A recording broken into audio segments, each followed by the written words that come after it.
16절 말씀 봉독하겠습니다. 느헤미야 6장 15절 16절 말씀 주보에 있습니다. 성벽 역사가 50 현재야. 그 위에 에어컨 한 칸만 낮춰줄래? 그리고 뒤쪽에 문 좀 닫아주시고요. 네. 제일 왼쪽 위에가 줄이는 거. 제일 왼쪽 위에. 아니 그 말고. 한 칸만 줄여주세요. 에어컨. 네. 한 칸만 줄여주시고. 네. 뒤쪽에 문 좀 닫아주시고. 네. 자, 15절 16절 말씀 제가 읽습니다. 성벽 역사가 52일 만인 엘룰월 25일에 끝남에 우리의 모든 대적과 주위에 있는 이방 족속들이 이를 듣고 다 두려워하여 크게 낙담하였으니 그들이 우리 하나님께서 이 역사를 이루신 것을 알미니라. 아멘. 자, 느헤미야 설교 9번째 시간인데 드디어 성벽 공사가 끝이 났습니다.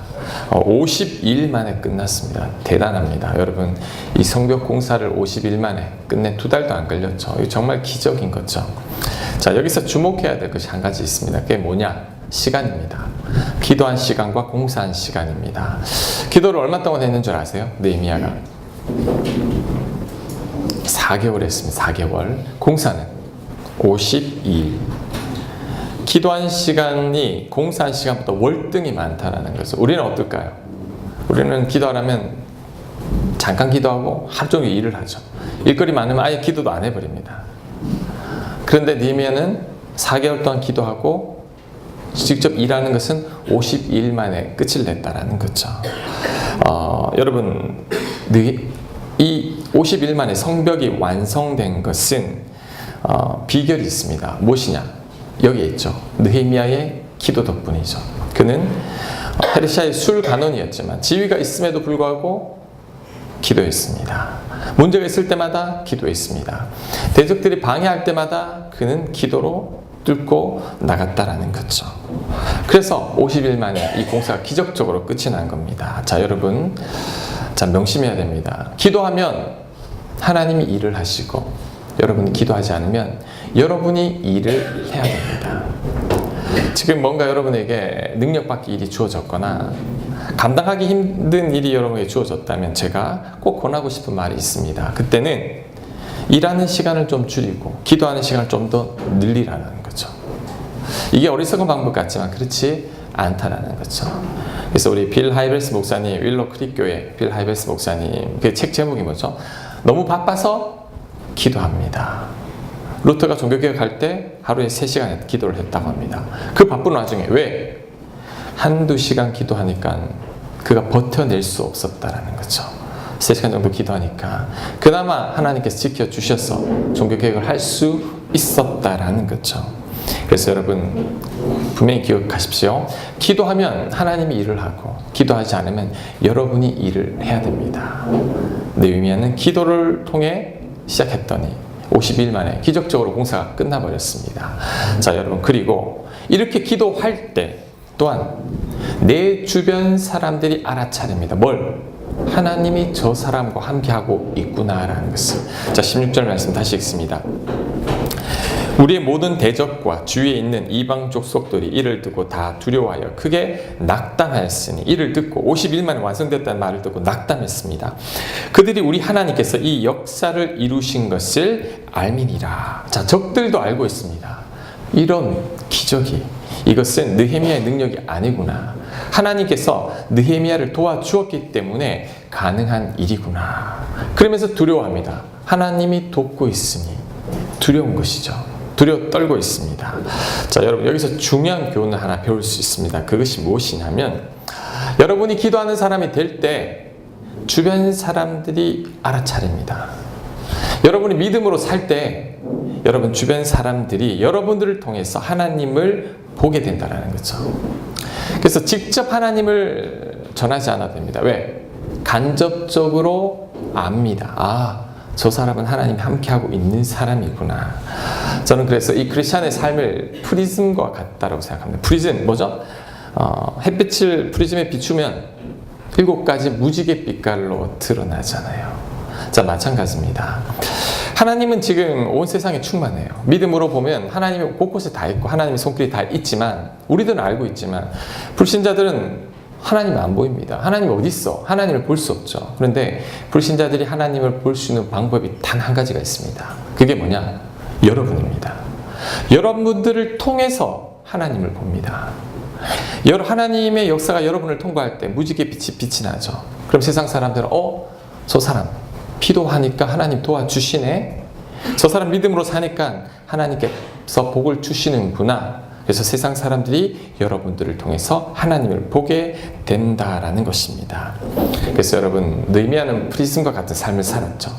그가 기도하고 믿음으로 살았더니 느헤미야 주변 모든 사람들이, 심지어 적들까지 하나님이 돕고 있구나, 그것을 안다라는 거죠. 그래서 여러분, 자, 저를 한번 보십시오. 지금 어제 일찍 주무셔야 됩니다. 좀 한 분이 지금 졸리시는 것 같아가지고, 자, 여러분, 내가 진짜 크리스찬인지 내가 가짜인지 구별하는 방법이 하나 있습니다. 그게 무엇이냐?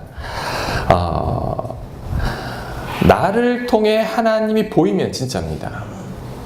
여러분들을 통해 하나님이 드러나면 여러분 진짜 크리스찬이고, 여러분을 통해 하나님이 전혀 드러나지 않으면 가짜입니다. 가짜. 자, 요셉은 그가 애굽에 갔을 때 그 주변 모든 사람들이 요셉을 통해 하나님을 봅니다.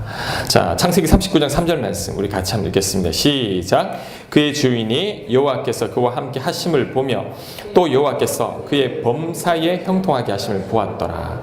주인이 여호와께서 그와 함께 하심을 보며, 하나님 믿는 사람이 아닙니다. 그런데 요셉을 보니 하나님 믿는 사람 같구나 느낍니다. 자, 간수장도 그리고 바로 왕도 깨닫습니다. 41장 38절 말씀 시작. 바로가 그의 신하들에게 이르되 이와 같이 하나님의 영에 감동된 사람을 우리가 어찌 찾을 수 있으리요 하고, 하나님의 영에 감동되어 있다는 것을 왕이 알아차립니다. 자, 아브라함도 그렇습니다. 아브라함의 삶을 통해 그 주변 사람들이 저 아브라함에게는 하나님이 함께 하는구나 깨닫습니다. 자, 창세기 21장 22절 말씀 우리 같이 읽습니다. 시작.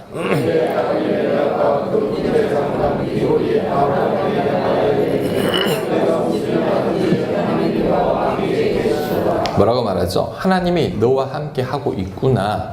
요셉은, 아브라함은, 그 주변 모든 사람들이 그 아브라함과 요셉을 통해 하나님을 보게 되었다라는 거죠. 자, 그래서 여러분이 제대로 신앙생활을 하고 있다면 여러분의 삶을 통해서 여러분 곁에 사람들이 하나님이 계시는구나, 하나님을 믿고 싶어지는 겁니다. 지난주 저희 교회에서 교패를 나눠드렸죠. 자, 여러분, 교패를 문에 달 때도 충분히 기도하고 결단하고 달아야 됩니다. 왜? 그냥 교패 다는 게 아니죠. 그 교패가 하나님을 드러낼 수도 있고 하나님의 영광을 가릴 수도 있다는 거죠. 그래서 여러분 집 앞에 교패를 붙였죠? 이제 이웃에서 그것을 보면 딱 두 가지 반응일 겁니다. 교회 다니는구나, 어쩐지 좋은 분 같더라. 두 번째 반응, 이 사람도 교회 다녀? 이렇게.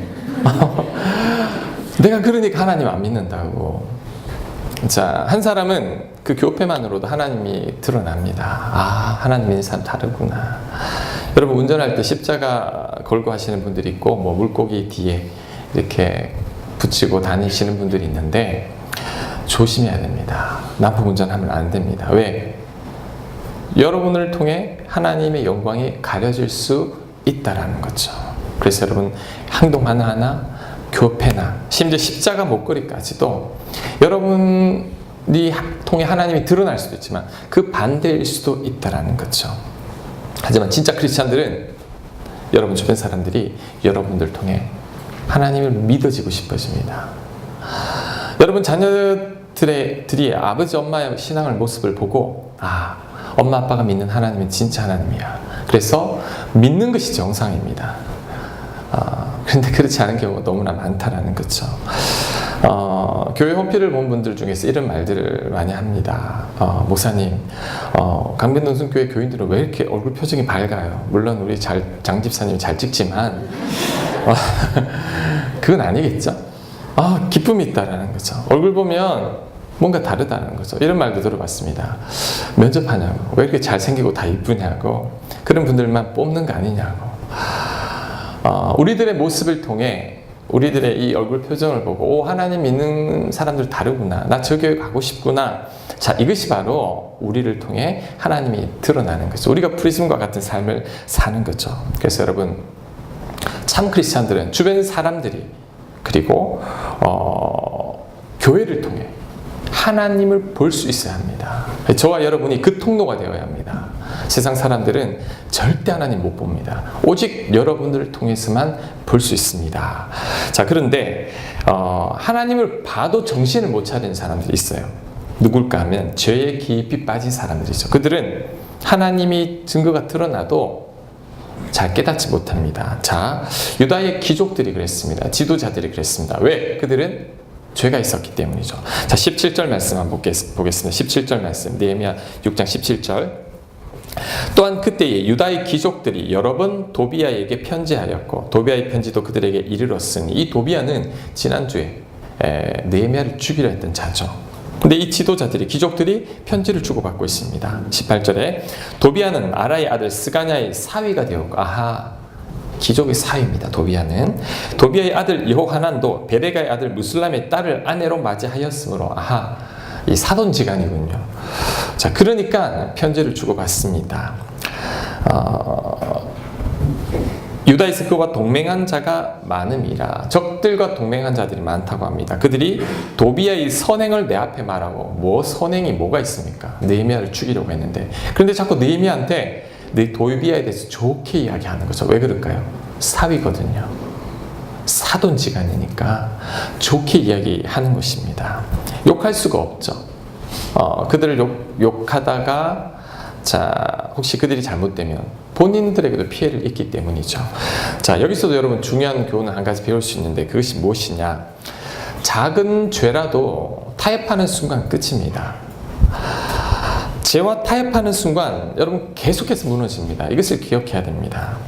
자, 귀족들이, 그리고 이 종교 지도자들이 왜 도비아에 대해서 좋게 이야기하죠? 그와 결탁했기 때문에. 사돈지간이니까, 사위니까. 원래 여러분 율법에는 이방인들과 결혼이 금지되어 있습니다. 그런데 이 결혼을 한 사람이 누구냐? 종교 지도자들이라는 거죠. 율법을 어겼죠. 왜 그랬습니까? 그들이 세력가니까, 그 지역의 유지들이니까, 그들과 정략 결혼을 해서 본인들도 잘 살아보겠다라는 거죠. 이게 뭐냐? 타협입니다. 내 아들, 딸들을 통해 이제 그들과 타협한 거죠. 자, 그러니까 잘못한 줄 알아도 그들을 잘못했다고 말을 못합니다. 오히려 조국을 세우려고 한 느헤미야를 죽이려는 계략을 품게 되었죠. 다윗의 몰락이 어디에서 시작되었냐면 아주 작은 죄입니다. 게으름 피우다가 늦게 일어나서 왕궁 옥상을 거닐다가 여자를 보고 음욕을 품고 동침하고 아이가 생기게 되고, 자신의 허물을 가리기 위해서 그녀의 남편을 죽이죠. 자, 그로 말미암아 이 다윗 집안에 풍파가 일어납니다. 아들이 형을 죽이고, 아들이 아버지를 죽이려 하고, 그로 인해 나라가 두 쪽이 나고, 그로 인해 수만 명의 사람들이 죽게 됩니다. 작은 죄입니다. 이 작은 죄 때문에 이스라엘이 넘어졌다라는 거죠. 여러분, 아무리 작은 죄라도 허용하면 안 됩니다.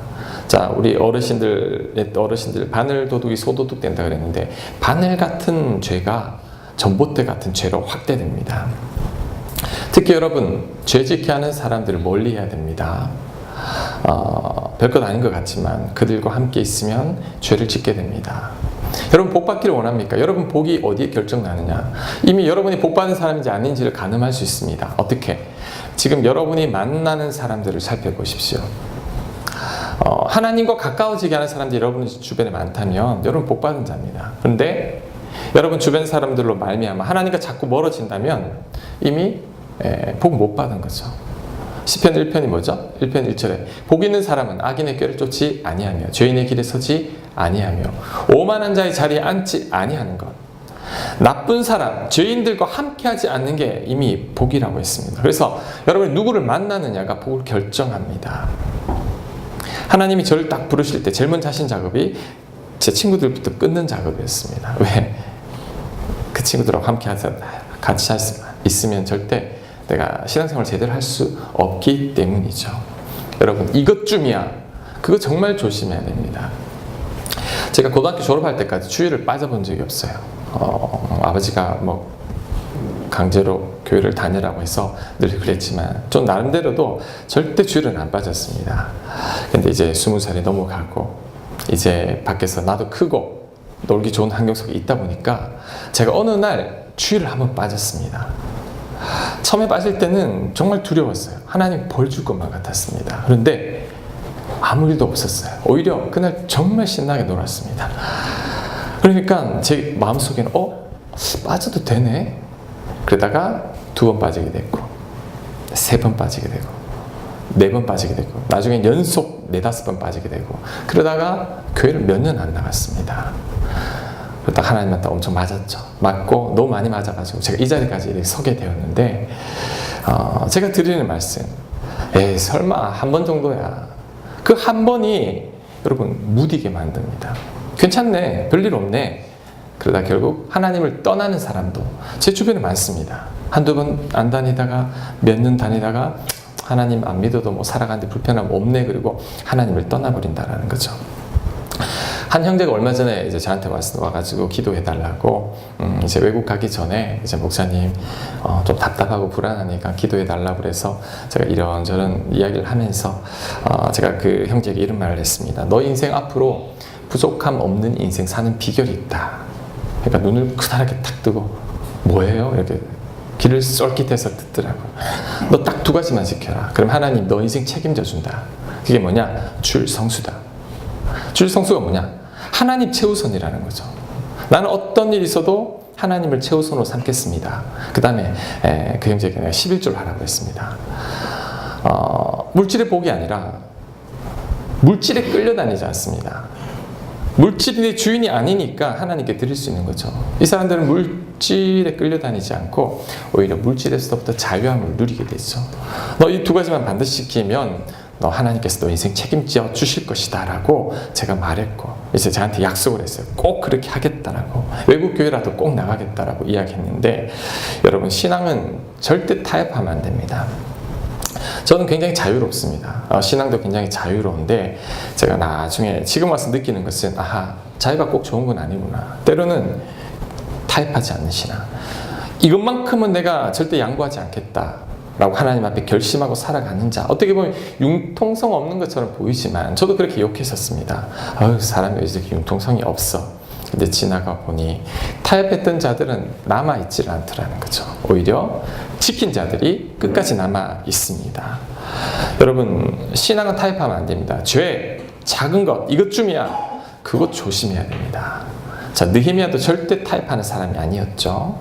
그는 하나님 최우선의 삶을 살았습니다. 자, 7장에 잘 나옵니다. 7장 1절 우리 같이 한번 읽겠습니다. 시작. 성벽이 건축됨에 문짝을 달고 문지기와 노래하는 자들과 레위 사람들을 세운 후에 여기까지. 자, 느헤미야가 성벽이 건축되자마자 제일 먼저 한 일이 뭐죠? 문지기 세우는 건 당연하죠. 문짝을 달았으니까 적들이 쳐들어오니까 문지기를 세우는데 그 다음이 이상합니다. 노래하는 자들과 노래하는 자들을 왜 세워? 그 다음에 레위 사람들을 세운 후에 이게 뭐냐? 성가대입니다. 성가대 조직했다는 거죠. 레위 사람들이 노래하는 자들이거든요. 이들이 문을 건축할 때 어떤 문부터 했죠? 양문. 양들이 통과다니는 문. 왜? 양은 하나님께 제사 드리는 거죠. 하나님 최우선이라는 거죠. 느헤미야가 성벽을 공사하는 것도 결국에는 가만히 보면 이제 후반부에 나옵니다. 이스라엘 백성들에게 신앙을 회복하기 위해서, 하나님께 온전히 예배드리는 민족이 되게 하기 위해서 이 성벽을 짓고 있는다라는 거죠. 여러분 하나님 최우선 삶, 하나님 책임져 줍니다. 우리 신대륙 발견할 때 우리 북미 대륙과 남미 대륙 발견한 시기가 비슷했습니다. 그런데 지금 북미와 남미를 보면 북미는 굉장히 잘 살죠. 미국, 남미는 그렇지 않습니다. 왜 그러냐? 차이가 있습니다. 자, 청교도들이 처음에 아메리카 대륙에 건너갔을 때 북미에 도착한 사람들은 신앙의 자유를 찾아 하나님을 제대로 섬겨보고자 온 사람들입니다. 그래서 그들은 항해 중에 반이 죽었어요. 반이 다 죽었지만 그들이 도착하자마자 제일 먼저 한 일이 뭐죠? 교회부터 지었습니다. 왜? 예배드리기 위해서. 내 가족들 반은 죽었지만 그들은 감사의 예배를 드리는데 그것이 추수감사절이 되었죠. 하나님 그 예배를 받으셨고 지금의 그 후손들이 미국이잖아요. 자, 북미에 사는 사람들 하나님 복 주셨죠. 근데 남미의 신대륙을 발견한 사람들은 그쪽에 간 이유가 뭐냐면 금 때문에, 금캐로 간 겁니다. 도착하자마자 금 찾아서 사방을 뛰어다녔죠. 자, 그로 말미암아 지금의 남미가 되었다는 거죠. 자, 남미와 북미의 차이, 하나님 최우선이냐 그렇지 않느냐라는 것입니다. 그래서 여러분, 지금 이렇게 예배를 드리고 있지만 아무것도 아닌 것 같지만 아닙니다. 여러분, 이 시간에 편하게 놀러 다니고 여러분 하고 싶은 것도 할 수 있지만 나는 하나님께 예배 드리리라 하고 왔기 때문에, 자, 하나님 이 사실만으로도 여러분이 하나님께 최우선으로 두고 있다는 것을 하나님이 안다라는 거죠. 제가 오늘 이 찬양을 드리는데, 우리 부르신 곳에서 나는 예배하네, 어떤 상황에도 예배하네, 이 찬양을 부르니까 이제 옛날 생각이 났어요. 그때가 언제냐, 2014년 5월 마지막 주일, 이제 5월 마지막 주일날 이 찬양에서 이 찬양을 불렀는데, 이제 저는 5월 마지막 주일 교회를 사임을 했습니다. 사임을 하고 이제 6월 첫째 주부터 이제 교회를 새로 시작하게 되었죠. 교회들도 한 명도 없는 상황 속에서 이제 6월 첫째 주부터 예배를 드려야 된다라고 생각하니까 얼마나 막막했는지 모르는데, 그날 찬양이 부르신 곳에서 나는 예배하네, 어떤 상황에서도 나는 예배하네, 이 찬양을 듣는데 제가 얼마나 많이 울었던지 모릅니다. 왜? 이제 이 예배가 이곳에서 8년 동안 드렸던 마지막 예배라고 생각하고 이제는 진짜 힘든 예배 자리로 가는구나. 그래도 하나님은 저에게 부르신 곳에서 예배 드려라, 모든 상황 속에서 힘들다고 예배를 포기하는 게 아니라 끝까지 예배 드려라, 너는 자리를 지켜라. 그때 하나님께서 은혜 주시겠다, 그 마음들이 제 마음에 스며들었던 것 같아요. 그래서 그 찬양을 부르면서 제가 그렇게 많이 울었었는데, 자, 여러분, 부르신 곳에서 어디에 있든지 어떤 상황이든지 내가 하나님을 최우선으로 섬기리라는 이 마음만 변하지 않는다면 하나님도 여러분을 반드시 책임져 주십니다. 타협하지 마십시오. 타협하는 사람들 다 무너집니다. 한 번의 타협이 두 번, 세 번, 네 번, 결국 다 무너지게 된다는 거죠. 그래서 하나님 최우선, 제 죄는 타협하면 안 됩니다. 세상과 절대 타협해도 안 됩니다. 이렇게 지켜나갈 때 하나님께서 여러분을 책임져 주십니다. 자, 성벽이 완성된 후에 성가대를 가장 먼저 조직했죠. 그 다음 뭘 했을까? 자, 예루살렘 성벽 안에 거하는 지도자를 세웁니다. 자, 2절 말씀, 7장 2절 말씀 제가 보겠습니다. 내 아우 하나니와 영문에 관한 하나냐과 함께 예루살렘을 다스리게 하였는데 두 사람을 세웁니다. 하나냐는 충성스러운 사람이요 하나님을 경외함이 무리 중에 뛰어난 자라. 자, 먼저 지도자를 세우는데 동생을 세워요. 이거 친인척 비리 아닙니까? 네, 아니죠. 이 하나니는 느헤미야와 비슷합니다. 하나니가 없었더라면 느헤미야는 성벽 건축을 못했을 거예요. 왜? 하나니가 형한테 찾아가서 조국이 회파되었다는 소식을 전해주죠. 그 동생 말을 듣고 느헤미야가 울며 기도하기 시작하면서 성벽을 건축할 계획을 품게 되는 거죠. 그러니까 이 하나니는 느헤미야와 같은 사람이다. 그 다음 하나냐를 세우는데, 자, 하나냐의 특징이 뭐냐면 충성스러운 사람이요. 충성스럽다. 자, 충성스러운 게 뭐냐? 맡겼을 때 더 이상 걱정하지 않는 사람입니다. 제가 예전에 많은 이렇게 교육자들과 같이 일을 맡길 때 어떤 교육자들은 일을 맡기면 걱정이 안 돼요. 맡기면 너무너무 완벽하게 해내는데 어떤 분들은 맡기면 걱정이 되고 내가 뒤처리를 더 많이 해야 될 때가 있습니다. 왜? 제대로 안 하거든요. 충성스럽다라는 말은 맡겼을 때 더 이상 걱정하지 않는 것. 자, 이게 충성스럽습니다. 하나냐는 뭔가를 맡겨도 더 이상 걱정하지 않는 믿을 만한 사람이었다라는 거죠. 자, 여기까지요. 그 다음 게 중요합니다. 자, 하나냐는 하나님을 경외함이 무리 중에서 뛰어난 자라.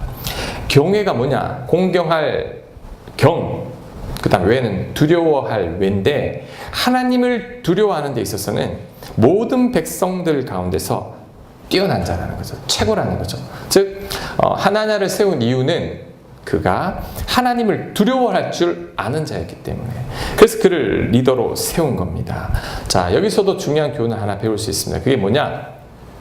하나님이 어떤 자를 쓰시냐? 하나님을 두려워하는 자를 씁니다.